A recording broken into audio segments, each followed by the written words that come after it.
Video लेकर। और आज की वीडियो हमारी रिलेटेड है न्यूज़ से। तो डेली तो न्यूज़ से ही होती है। तो आज बात करेंगे जबलपुर की एमपी शहीद विक्की पहाड़े को गार्ड ऑफ ऑनर से अंतिम विदाई। छिंदवाड़ा में 5 साल के बेटे ने दी मुखाग्नि। पत्नी बोली मुझे गर्व है। अच्छा। भोपाल गैस कांड वाले कारखाने में लगी आग। बेटे के मुंह में मां पार्टी का सत्यानाश कर रही। अच्छा, तो लोकसभा चुनाव की बात करते हैं। चुनाव राधिका खेड़ा बोली मुझे कमरे में बंद किया, चीखती चिल्लाती रही। कहा राहुल की यात्रा के दौरान शराब ऑफर की। सुशील आनंद शुक्ला ने भेजा मानहानि का नोटिस। अच्छा, ये लोग यही खेलते रहते हैं, कहीं मानहानि का नोटिस देंगे, इसका नोटिस देते हैं। तो पैसा बहुत है ना, अपना पैसा ले लेते हैं और खेलते रहते हैं। कोर्ट का चक्कर, इसका चक्कर, वकील का चक्कर। पश्चिम यूपी में 10 में से 4 सीटों पर टक्कर, 3 पर भाजपा मजबूत। मैनपुरी फिरोजाबाद में सपा की राह आसान, फतेहपुरी सीकरी में एंटी इनकम्बेंसी। लोकसभा चुनाव 2024। ईसी बोला, इलेक्शन कमेटी बोला राजनीतिक दल सोशल मीडिया प्लेटफॉर्म से 3 घंटे में फेक कंटेंट हटाएं। शाह राहुल के डीपी फेक वीडियो आए थे। पीएम बोले लोगों से लूटा धन उन्हें वापस लौटाएंगे, इसके लिए कानूनी सलाह ले रहा हूँ। 2024 में कहा था हर भारतीय को 15 लाख नहीं। देखिए गाइस, कितना बड़ा झूठ है। अब इसको क्या बोलेंगे। अब बोल रहे हैं लोगों से लूटा धन उन्हें वापस लौटाएंगे। अच्छा, मतलब ये एक्सेप्ट कर लिया है कि हमने लूटा है धन। देख रहे हो, मतलब अब एक्सेप्ट किया है कि लूटा है और अब हम वापस करेंगे। वाह, मतलब वापस करने के लिए फिर से इनको सत्ता में लेके आओ। वाह बेटे, मौज कर दी। नरेंद्र मोदी ने कहा कानूनी सलाह ले रहे हैं कि लोगों से जो धन भ्रष्टाचार के जरिए लूटा गया है उसे लोगों को कैसा लौटाया जाए। अच्छा, कैसे लौटाया जाए? भ्रष्टाचारों से तो ले लो पहले, तुम खुद ही भ्रष्टाचार हो। पीएम ज़्यादातर चुनावी रैलियों में करप्शन का जिक्र कर रहे हैं। इससे पहले पश्चिम बंगाल, आगरा, मेरठ में भी इसी तरह की बात कह चुके हैं। सोमवार को उन्होंने आंध्र प्रदेश के राजा महेंद्रवरम के वेमागिरी में फिर इसी बात को दोहराया। रविवार यानी 6 जून को झारखंड के मंत्री के सचिव के नौकर के घर से मिले 30 करोड़ का जिक्र करते हुए पीएम ने कहा मुझे समझ नहीं आता कि ऐसे लोग गांधी परिवार के करीबी क्यों निकलते हैं। अच्छा, इन लोगों ने अपने नौकर के घर को भ्रष्टाचार का गोदाम बना दिया है। देख रहे हो गाइस, मतलब कहने का मतलब ये है कि हर चीज़ को गांधी परिवार से जोड़ना है।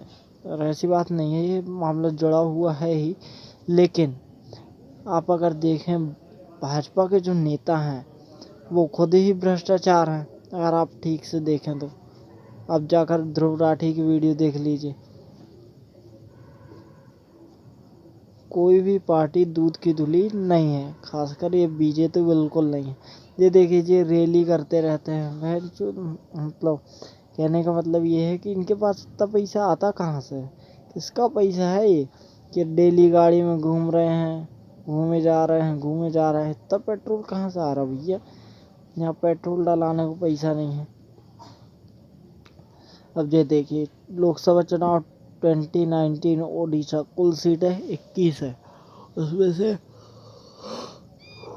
बीजेडी की 12 सीटें हैं, वोट 43%। भाजपा की 8 सीटें हैं और 38 वोट हैं। कांग्रेस की 14% वोट हैं और 1 सीट है। ओडिशा में सत्तारूढ़ बीजू जनता दल और भाजपा के बीच गठबंधन को लेकर बातचीत फेल हो गई है। भाजपा ने राज्य की 21 लोकसभा सीटों में से 14 सीटें मांगी थी। जिसमें बीजेडी ने खारिज कर दिया है। बीजेडी ने 2019 के लोकसभा चुनावों में 12 सीटें जीती थी, जबकि बीजेपी ने 8 जीती थी। सीजेआई बोले टीचर ने 5वीं क्लास में मुझे बेत से पीटा, शर्म के मारे माता पिता को नहीं बताया, 10 दिन हाथ छिपाना पड़ा। सीजेआई डीवाई चंद्रचूड़ ने अपने बचपन के दिनों का एक किस्सा सुनाया।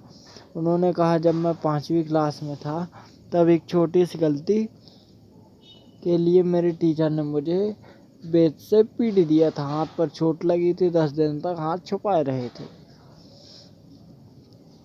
और यहाँ ये आजकल के लड़के टीचर को मार के आते हैं। सीजेआई चंद्रचूड़ शनिवार को, और जो टीचर को मार के आते हैं मैं उनकी बात कर रहा हूँ, मैं अपनी बात नहीं कर रहा हूँ। मैं ऐसा बिल्कुल नहीं करता हूँ। सीजेआई चंद्रचूड़ शनिवार को काठमांडू में सुप्रीम कोर्ट ऑफ नेपाल की ओर से आयोजित नेशनल सिम्पोजियम ऑन, किसने कहा भैया कि पैसे की कमी है? देख रहे हो, मतलब इतनी सारे चीज़ें ऑर्गेनाइज करते रहते हैं और कहते हैं पैसा नहीं है, पैसा नहीं है। गरीब साले। सीजेआई बोले इस घटना ने मेरे दिल दिमाग को प्रभावित किया। सीजेआई ने बताया कि कोई नाबालिग अपराधी नहीं था जब मुझे मार पड़ी थी। मैं क्राफ्ट सीखा करता था। अच्छा। काठमांडू दौरे पर सीजेआई ने पशुपतिनाथ मंदिर के दर्शन किए। अच्छा, देख रहे हो गाइस, मतलब इतनी ड्रामेबाजी एक आदमी के लिए। सारा खेल दिमाग का ही तो है। दिल्ली हाईकोर्ट बोला स्कूल में एसी का खर्च पेरेंट्स उठाएं। ओह, मैनेजमेंट पर आर्थिक बोझ नहीं डाल सकते, यह सुविधा लैब स्मार्ट क्लास की तरह। अच्छा, मतलब एसी होना चाहिए। वाह बेटे, मौज कर दिया, ऐसे पढ़ाई होगी। अब सुप्रीम कोर्ट का हमनाम उम्मीदवारों पर रोक लगाने से इनकार। कहा, राहुल या लालू नाम वाले दूसरे लोगों को चुनाव लड़ने से नहीं रोक सकते।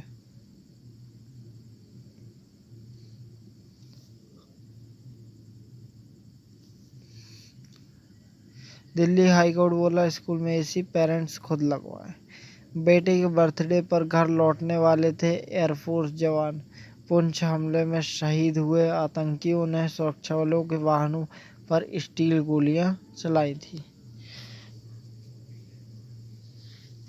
जैसा कि अभी भी कहा जा रहा है कि जो स्ट्राइक हुई थी, उरी स्ट्राइक, तो वो किस लिए हुई थी? क्योंकि बालाकोट में हमारे जवान मारे गए थे। तो अभी अभी न्यूज़ आई है गाइस, कहा जा रहा है कि ये सब भारत सरकार की गलतियों के कारण ही हुआ था, क्योंकि उनको बाइक से ट्रकों से ले जाने का इंतज़ाम ठीक से नहीं किया गया था। और आर्मी जनरल का कहना है कि उन्हें ट्रकों से ले जाया ही नहीं जाना चाहिए था, एयरक्राफ्ट मांगे गए थे, जिसके लिए मोदी सरकार ने मना कर दिया था। और बाद में जब ये वह जैसे ही कार क्रैश हुआ, कहा जाता है कि हाईवे से जा रहे थे ये ट्रक, उस हाईवे पर 8 रास्ते जुड़े हुए थे, नॉर्मल रास्ते। तो उन रास्तों पर कोई भी चेकिंग नहीं लगाई गई थी, ताकि आतंकवादियों को मौका मिल गया।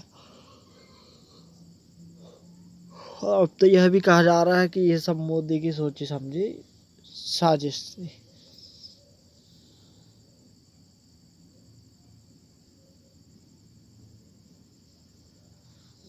अब चलते हैं नेक्स्ट खबर की तरफ। मणिपुर में बारिश, ओलावृष्टि, फसल बर्बाद हुई, घरों को नुकसान। ये देखिए, मतलब मणिपुर में अभी दंगा चल रहा है, और ये मतलब न्यूज़ वाले बताते क्या हैं? बताते क्यों नहीं हो यार सच्चाई तुम लोग। मणिपुर में स्कूल ऑन व्हील्स परियोजना शुरू, राज्यपाल अनुसुईया उइके ने उद्घाटन किया। इससे राहत शिविरों को बच्चों को शिक्षा दी जाएगी। अच्छा। बंगाल शिक्षक भर्ती घोटाला केस सुप्रीम कोर्ट में आज सुनवाई। ये देखिए, मतलब इतने घोटाले, मतलब ऐसे चलेगा देश। 25,000 नियुक्तियां रद्द करने वाले आदेश पर रोक लगाए। देख रहे हो मतलब इस देश में क्या चल रहा है, बेरोजगारी चल रही है। बंगाल के शिक्षक भर्ती घोटाले की टाइमलाइन है। तो ठीक है गाइस, आज के लिए इतना ही। मिलते हैं कल नई वीडियो में, तब तक के लिए बाय बाय।